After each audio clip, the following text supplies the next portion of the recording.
राधे राधे दोस्तों, मैं इलेक्ट्रोमोबाइल doctor RB. Goswami group के सभी चिकित्सक बंधुओं का और यूट्यूब पर सभी फॉलोअर्स का हार्दिक अभिनंदन करता हूं। साथियों, प्रैक्टिस ऑफ मेडिसिन के इस 44 सीरीज नंबर के क्रमांक में फीमेल से रिलेटेड डिजीज रोगों के बारे में चर्चा अभी हमारी चल रही है।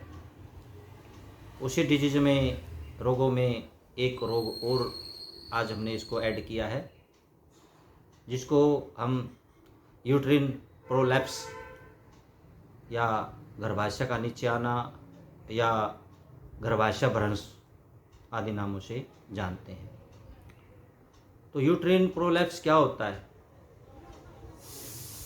यूट्रिन का मतलब है गर्भाशय और लैप्स का मतलब होता है वो नीचे की ओर आना, यानी गर्भाशय नीचे की ओर आना, उसी को यूट्रिन प्रोलैप्स कहते हैं।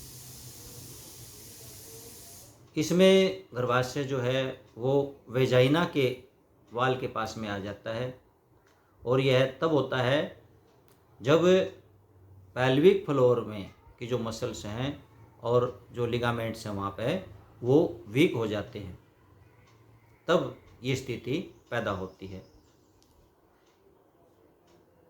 ये गर्भाशय को जो है उतना सपोर्ट नहीं दे पाते हैं। इसका कारण एक ही है दोस्तों कि ज़्यादा उम्र होने के कारण मांसपेशियां वीक हो जाती हैं, उनको जो है ये प्रॉब्लम ज़्यादा आती है। जो महिलाएं 55 या 60 के ऊपर हो जाती हैं तो उनको इस प्रकार की जो ये प्रॉब्लम्स है, ये डिजीज़ है, देखने को उनमें मिलती है।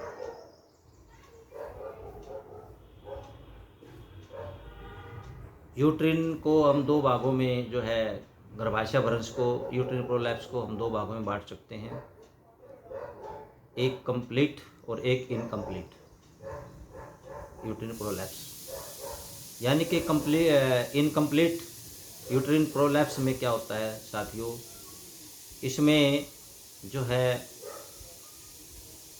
गर्भाशय वो नीचे नहीं आता है, बाहर नहीं निकलता है, इसके अंदर थोड़ा सा लटकता है, नीचे हैंग हो जाता है नीचे, लेकिन पूरा बाहर नहीं आता है।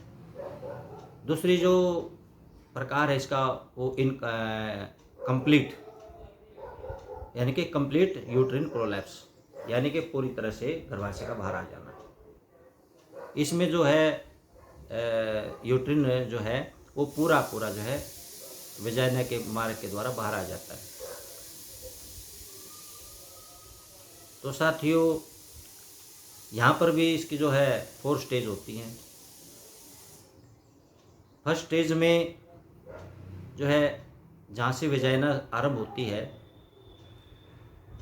वहाँ तक जो है सर्विक्स की गिरवा जो है सर्विक्स वहाँ तक आ जाती है। सेकंड स्टेज में ये गिरवा जो है वेजाइना के ऊपरी भाग में आने लगती है, फिर धीरे धीरे मिडस्ट में आ जाती है। तीसरी स्टेज में ये लगभग जो है बराबर वेजाइना के बराबर आ जाती है, दिखाई देता है, यूट्रिन जो का तो दिखता है बाहर। और फोर्थ स्टेज में तो दोस्तों ये बिल्कुल ही वेजाइना से भी बाहर आ जाता है। जो ये फोर्थ स्टेज है ये बड़ी गंभीर सीवियर जो है कंडीशन आज स्टेज आ जाती है। इसके अंदर क्या है कि दोस्तों इतना समय नहीं होता है और इसमें ऑपरेशन कराने की भी जो है आवश्यकता पड़ सकती है। अगर समय रहते इसका पता चल जाए तो इलेक्ट्रोमोपैथ की दवाइयों से पूर्णतः से जो है ठीक हो सकता है। जो मैंने 3 स्टेज आपको पहले की बताई वो ठीक हो सकती हैं, लेकिन जब पूरी तरह से ही यूट्रस बाहर आ जाता है तो उस स्थिति में कुछ नहीं किया जा सकता। फिर एकमात्र केवल जो है उसका ऑपरेशन ही सारा बचता है। तो दोस्तों, इसके कारण क्या होते हैं? कारण तो जैसे हमने आपको बताया है कि लिगामेंट्स और मसल्स वीक हो जाते हैं, उसके कारण भी जो है यूट्रस बाहर आ जाता है। दूसरा, शिशु का वेट जो है गर्भाशय में आवश्यकता से अधिक हो जाए तब भी जो है गर्भाशय लटकता है, वजाइना के पास में आ जाता है। जो महिलाएं ज़्यादा भारी वज़न उठाती हैं उसके कारण भी जो है गर्भाशय वजाइना से बाहर आ जाता है। जिनको ज़्यादातर एक्चुअल कॉन्स्टिपेशन है, ऐसी औरतों को भी पखाना मल करते समय, त्याग करते समय, जोर लगाते समय यूट्रस वजाइना से बाहर आ जाता है। ये भी कारण है। या जिन महिलाओं ने पेल्विक सर्जरी करवा ली हो तो उनमें भी जो ये समस्या देखने को मिलती है। और कई जैसे जेनेटिक कारण भी हो सकता है, परिवार में जैसे माँ को है, बहन को है, तो इस तरह से ये पीढ़ी दर पीढ़ी ये रोग चलता रहता है। ये भी कारण है, हेरिडिटरी जिसको बोलते हैं हम।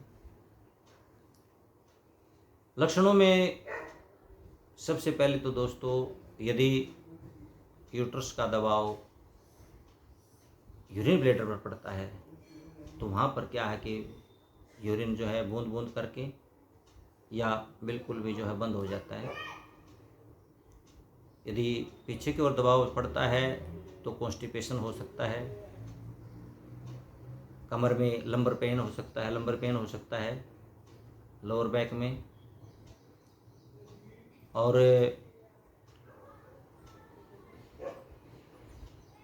जो है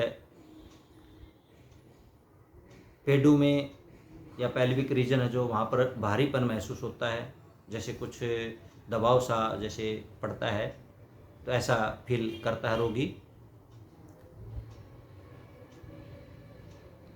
तो इस प्रकार जो ये लक्षण हैं, इन लक्षणों से ऐसे रोगी को सरलता से पहचाना जा सकता है।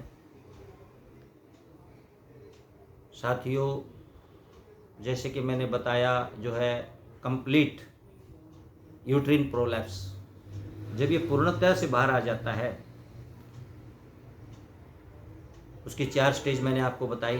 3 स्टेज तक जो है हम पेशेंट को क्योर कर सकते हैं, लेकिन जब चौथी स्टेज हो जाती है, बड़ी सीवियर कंडीशन आ जाती है उसमें, तो उसमें नहीं कुछ किया जा सकता है। तो इस प्रकार से समय रहते यदि इसका इलाज किया जाए तो पूर्ण सफलता मिलती है। इलेक्ट्रोहोम्योपैथी में हम इसमें क्या दे सकते हैं?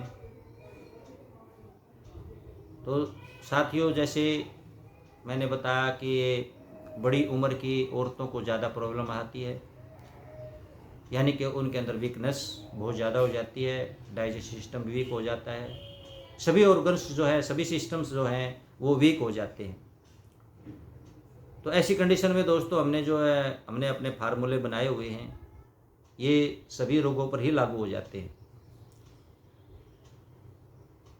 बीसी है दोस्तों, डाइजेस्टिव सिस्टम को जो है ये स्ट्रॉन्ग बनाता है, मेटाबॉलिक सिस्टम को स्ट्रॉन्ग बनाता है, लिम्फ और ब्लड को भी जो है साफ करता है, और जो है भोजन का अच्छी तरह से जो है पाचन करके रस का निर्माण करता है जिससे पेशेंट को जो है एनर्जी प्राप्त होती है। दूसरा, इसके अंदर बीसी बॉडी केयर, आप सब जानते हैं जब इस तरह का कोई पेशेंट हो जाता है तो मेंटली स्ट्रेस तो उसको 100% होगा ही होगा, हीन भावना भी उसके अंदर आ जाती है, परेशान भी रहता है। तो ऐसे में हम बीसी का वहाँ पर प्रयोग करेंगे। और साथियों, जैसा कि बताया कि लिगामेंट्स के वीक होने के कारण पैल्विक क्षेत्र में ये यूट्रस लटक जाता है नीचे नीचे की ओर, तो वहाँ पर C3 का हम प्रयोग करेंगे पॉजिटिव उसमें स्ट्रोंग डायल्यूशन में। C3 जो है हमारी RBC, WBC, प्लेटलेट, प्लाज्मा सब पर काम करती है, तो यहाँ पर हम C3 का प्रयोग करेंगे। तो यहाँ पर जो हमारी 3 मेडिसिन्स हैं दोस्तों, इन 3 मेडिसिन्स को हम डायरेक्ट D4 से लेंगे, बराबर मात्रा में लेंगे। आप 30 ml में ले सकते हैं, 60 ml में ले सकते हैं, और ज़्यादा 100 में भी ले सकते हैं। तो यहाँ पर जो हमने बनाया BP, BC और C3, और इसके अंदर दोस्तों एक ब्लू इलेक्ट्रिसिटी भी लेना होगा आपने, क्योंकि जो C3 है, C3 के साथ में ब्लू इलेक्ट्रिसिटी मिल करके ये जो है RBC के ऊपर बहुत अच्छा काम करती है, लिगामेंट्स को, सेल्स को जो है स्ट्रॉन्ग बनाती है। तो यहाँ पर जो 4 मेडिसिन हैं, चारों मेडिसिन को हमने बराबर मात्रा में लेना होगा। वो आपकी इच्छा है 30 ml में ले या 60 ml में ले, बराबर मात्रा में लेना आपने। उसमें 7 ml ले या 6 ml ले या 5 ले, जो भी है बराबर मात्रा में। D4 से लेना, उसमें कोई पानी वानी नहीं मिलाना आपने, क्योंकि ये प्रीपेयर है पहले से ही। तो वहाँ इन चारों को लेना है और 10-10 बूंद जो है दिन में 4 बार पेशेंट को देना है। दूसरा हमारा कंपोजिशन है दोस्तों, यहाँ पर H2 A1 C1 और GE का प्रयोग किया हमने। अब यहाँ H2 का क्यों प्रयोग किया दोस्तों, देखिए H2 हमारी एक्सक्रीटरी सिस्टम की मेडिसिन है। ब्लड के अंदर जितने भी टॉक्सिन है उनको बाहर निकालने का काम ये थ्रो यूरिन करती है। और A1 का यहाँ पर कार्य क्या है कि दोस्तों, ये ब्लड की रिमेडीज है और जो है ऑक्सीजन युक्त ब्लड को लेकर के सेल तक पहुँचाती है, जिसे सेल पुष्ट होते हैं, फिर टिश्यू पुष्ट होते हैं। इस प्रकार से पूरा जो ऑर्गन और फिर सिस्टम पुष्ट होता है। तो यहाँ पर हमने A1 का प्रयोग इसलिए किया। और C1 आप सभी जानते हैं कि हार्मोनल मेडिसिन भी है और यूट्रस के ऊपर भी जो है इसका बहुत अच्छा कार्य है। किसी प्रकार का यूट्रस में कोई इन्फेक्शन है तो वहाँ पर C1 का और G1 का प्रयोग हमने किया है। तो इनका क्या करना है साथियों, हमने डायरेक्ट D3 से है ना, प्रत्येक का 3 ड्रॉप लेना है। प्रत्येक मेडिसिन का 3 ड्रॉप लेना है और 30 ml में इसको डाइल्यूट करना है। 10-10 बूंद दिन में 4 बार QID पेशेंट को देना है। और साथियों, क्योंकि इलेक्ट्रोहोम्योपैथी मेडिसिन है, यहाँ पर एक्सटर्नल और इंटरनल दोनों प्रकार से जो है हम इलेक्ट्रोहोम्योपैथी में मेडिसिन्स का प्रयोग करते हैं। तो यहाँ पर हम जो है A2 C5 WE और G का प्रयोग करेंगे, क्योंकि जब यूट्रस से बाहर दिखाई देने लग जाता है, वेजाइना के पास में आ जाता है, तो अनेक प्रकार के इन्फेक्शन होने के चांसेस हो जाते हैं वहाँ पर। तो वहाँ पर हमने इन मेडिसिन्स को जो है D3 से 15-15 ड्रॉप ले करके 30 ml में डालना है और लगभग 40 बूंद 2 लीटर पानी में डाल करके इसी का ड्यूस करवाना है। और इसी को जो है पेल्विक रीजन के ऊपर है कोल्ड कंप्रेस रखना है सुबह शाम 20-20 मिनट। तो साथियों, इस प्रकार से एक्सटर्नल और इंटरनल मेडिसिन्स का प्रयोग करते हुए हम रोगी का इलाज करते हैं, तो हमें 100% सफलता मिलती है। बस आवश्यकता है हमें रोग को समझने की, उसके कारण को समझने की, किसके कारण ये प्रॉब्लम हुई है। यदि वो कारण हमने जान लिया तो चिकित्सा करने में हमें बहुत आसानी होगी, सरलता होगी। तो इस प्रकार से रोगी का इलाज करें और इसमें सफलता पाएं। अपना नाम करें और इलेक्ट्रोहोम्योपैथी का नाम करें, डॉक्टर काउंट सीजर मैटेजी का नाम करें, जिन्होंने इसका जो है ये ब्रह्मास्त्र हमारे हाथ में दिया है। तो उनका भी हम धन्यवाद करें। तो साथियों, आज का हमारा जो ये फीमेल रिलेटेड से डिजीज है यूट्राइन प्रोलैप्स, अपना वक्तव्य मैंने इस पर दिया। आपको कैसा लगा कमेंट्स ज़रूर करें। और जो हमारे महिला चिकित्सक साथी हैं उनके लिए तो खास बेनिफिशियल है ये। बाकी हमारे जो साथी हैं वो भी जो है इसमें अच्छी सफलता प्राप्त कर सकते हैं। देखिए साथियों, मैं एक बात और आपसे कहना चाहता हूँ, ये तो आपके मन की बात है, अपनी मर्जी की बात है, उसमें मैं आप पर कोई प्रेस नहीं डालूँगा। यदि आप दो दो नाव में सवार होंगे तो आपको सफलता प्राप्त नहीं होगी, क्योंकि दो दो नाव पर जो सवार होता है वो मझधार के बीच में जाकर के डूबता ही डूबता है। क्या पता कौन सी नाव धोखा दे जाए उसको, कौन सी दूर चली जाए उससे, तो फिर समुद्र में गिरेगा ही गिरेगा, कोई नहीं बचा पाएगा उसको। लेकिन जो एक नाव पर सवार होता है उसकी मैक्सिमम गारंटी होती है कि वो मझधार वो जो है अपने किनारे तक पहुंच जाएगा, अपने लक्ष्य तक पहुंच जाएगा। तो वो मर्जी आपकी है। और एक बात मैं अपने सभी साथियों से आज कहना चाहूँगा, जो हमारे ग्रुप के साथी हैं, जो ट्रीटमेंट हम बताते हैं इस ग्रुप में केवल वही शेयर करना है आपने। अपना कोई निजी अनुभव है तो वो आप अपने तक सीमित रखें, या किसी साथी को वैसे शेयर कर सकते हैं आप करना चाहें, लेकिन इस ग्रुप में नहीं। क्योंकि इस ग्रुप का जो उद्देश्य है हमारा लेकर हम चल रहे हैं, इस ग्रुप का उद्देश्य यही है कि कोई टेम्परामेंट नहीं, कोई नेगेटिव पॉजिटिव नहीं, कोई डायल्यूशन नहीं है। यहाँ पर कुछ साथी हमारे डायल्यूशन करते हैं कि D6 दे दिया, इसमें D8 दे दिया है तो हमने ये सफलता प्राप्त की। अच्छी बात है, अगर आपको उसमें सफलता मिल रही है तो बिल्कुल करिए, आपको कोई प्रॉब्लम नहीं है।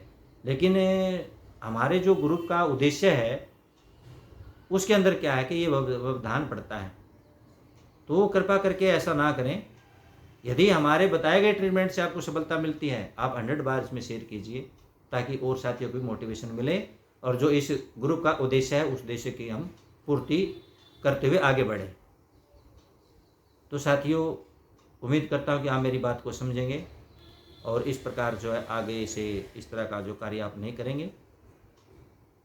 केवल हमने जो है अपने सभी साथियों को एक ईजी मेथड देना है और हमारा यही लक्ष्य है, इसी लक्ष्य को लेकर के चल रहे हैं। और जो दूसरे इधर उधर से बताते हैं D5 देना है, D6 देना है, तो ये हमारे ग्रुप में मेथड नहीं है, तो इसका यहाँ पर मेंटेन इस ग्रुप में ना करें। आपको सफलता मिली है, बहुत अच्छी बात है, लेकिन इस ग्रुप में वो शेयर ना करें, क्योंकि फिर जो है इस ग्रुप का उद्देश्य जो है वो दिग्भ्रमित हो जाता है, दिशा भ्रमित हो जाएगा, भटक जाएगा और हम अपने लक्ष्य से जो है वो च्युत हो जाएंगे। तो साथियों, और जो हमारे साथी हैं बुकिंग जो है नई बुक की बुकिंग चल रही है, अभी तक हमारे कुछ साथियों के जो है डिपॉजिट हुआ है अमाउंट, उनके आज हमने व्हाट्सएप के ऊपर जो है नाम डाले हैं। और जो हमारे बचे हुए हैं, बचे क्या, अभी तो सभी साथी बचे हुए हैं, तो जितना जल्दी हो सके अपना अपना डिपॉजिट जो है वो करवा दें, ताकि फिर हम जो है इस बुक के बारे में जो है थोड़ा सा तीव्र गति से जो है इस पर कार्य शुरू कर सकें और जल्दी फिर जो है ये बुक जो है छप कर के आए और हम साथियों के बीच में हो। तो इसमें देर ना करते हुए आप जितना जल्दी हो सके उतना जल्दी जो है अपना अपना डिपॉजिट करवा दें, क्योंकि आपने करवाना है, अभी भी करवाना है, कल भी करवाना है। और ये वेट मत करें कि भाई बुक आ जाएगी छप करके, उसके बाद में जो है हम पैसा दे करके इकट्ठा जो है उसको दे देंगे। तो साथियों, ऐसा ना करें, वो बाद की बात है। लेकिन जो हमारे ग्रुप के साथी है जो है प्राथमिकता उनके लिए है, और उन्हीं को जो है हम ट्रेनिंग सर्टिफिकेट भी, जो ऑनलाइन ट्रेनिंग सर्टिफिकेट जो हमारे ग्रुप से जुड़े हुए हैं उन्हीं को देंगे। जो किसी दूसरे फार्मूले को इसमें यूज कर रहे हैं या वो कर रहे हैं, उनके लिए हमारे पास वो सर्टिफिकेट नहीं होगा, उनको हम नहीं देंगे।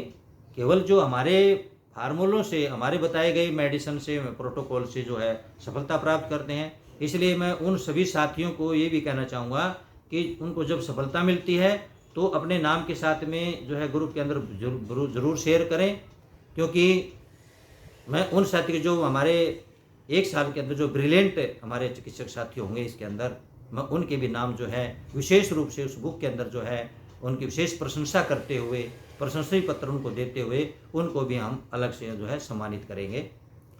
इस बात का आप सभी ध्यान रखें और जितना शेयर हो सके उतना करें, क्योंकि जितना आप अपना ट्रीटमेंट इसमें शेयर करेंगे ग्रुप के अंदर, तो मेरी नज़रों में उतने ही मतलब वो साथी उनके नाम मेरे सामने आएंगे और मैं उनको फिर सिलेक्ट करूँगा। तो साथियों, आज के लिए इतना ही। राधे राधे।